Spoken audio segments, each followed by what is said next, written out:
Chill. Caesar, dressing. Alright, hey, what's up? One thing I want to talk about right now is how I've been fishing this little Rapala Ultra Crank 3, or Ultralight Crank 3. What I've been doing with it is, besides fishing it to its max depth in this pond, the thing I've been doing is throwing it into cover and giving it little twitches. So basically you hop it into cover like a little small cove or something that's not very deep at all, where some of these bass are just hiding in the vegetation throughout the day when it gets really hot out and everything. They're just chilling in these weed beds. You can't really see them or anything, but they're hiding out.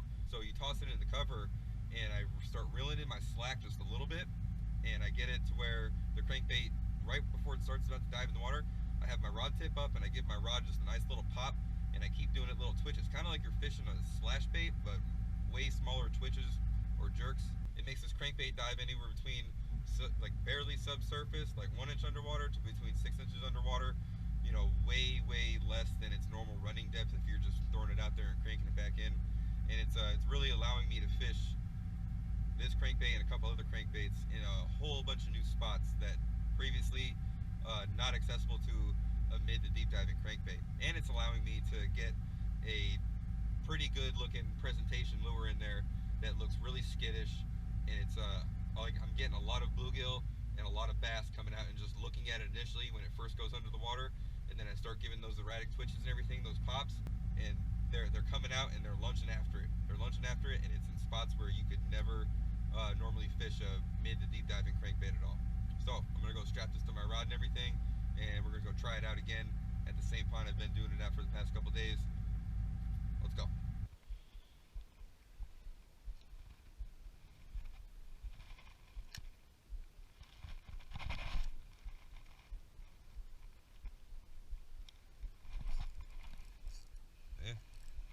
Already got one.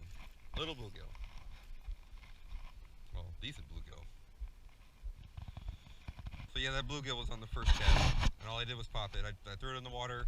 I popped it once. I didn't necessarily pop it upwards like I said I normally do and everything. I normally do it when it's super shallow, like for instance over there where it's a foot deep in that area.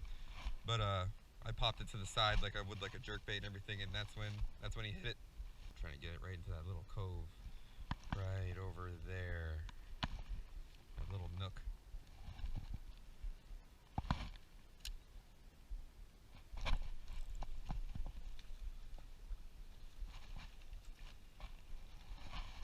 Another hungry little bluegill.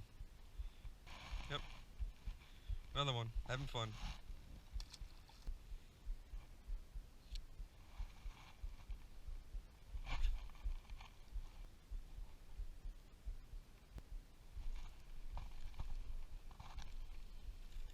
Something. Another sunfish right here. Jeez, they're just hammering this thing today. Well, bye.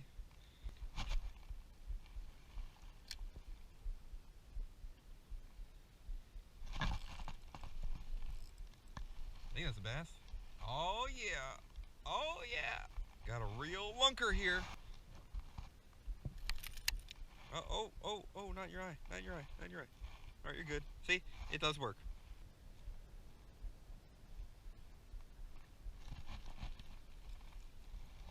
Oh, wow. Putting dinner on the plate tonight. Another little baby.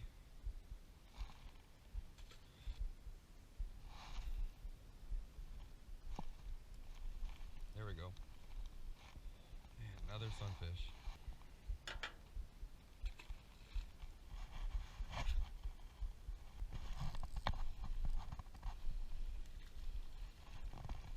Another sunfish. The sunfish in here are monsters. Yeah, check him out. Always fun. They're all fun to catch. Another one. Dang. Thanks.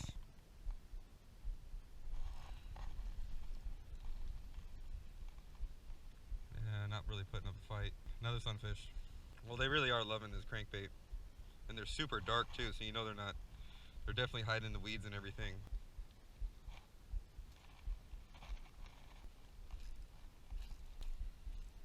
somebody else's freaking line. I'm not losing my crankbait. Yeah, I left their freaking braid. They just ripped it all off. Shoved it in there. See what they were using. Swim jig.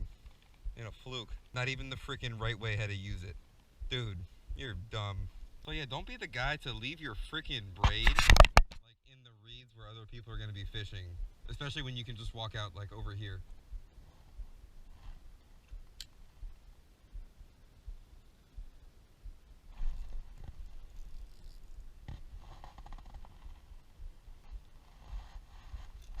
Coming out to get the crankbait. That's a pretty big chunk right there. Oh geez. Mouth full of troubles. There's another one. Holy crap. Didn't even pop it. Didn't even pop it. Second cast in a row. Another one.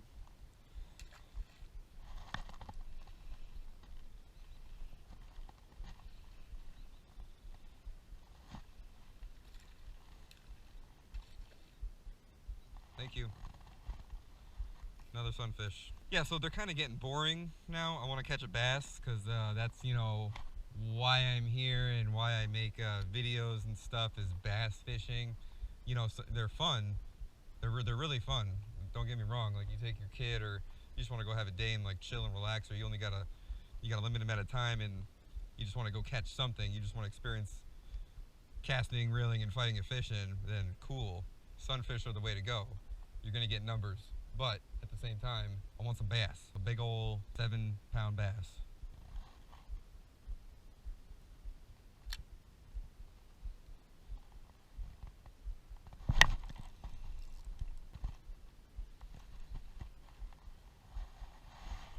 It's almost like fishing this lure, kind of like a topwater, you know, just little pops.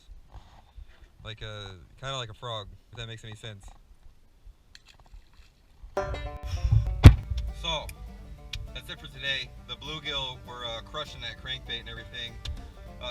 Just some stuff to take from this, you know. Give that technique a try. If it has a name, let me know, because I don't know the name for it, if there is such a thing. But yeah, give it a try, you know, especially if you like regular crankbait fishing and everything. Just start doing it right before you initially start reeling in, so at least it gives it a couple weird random pops. I'm out. Keep casting.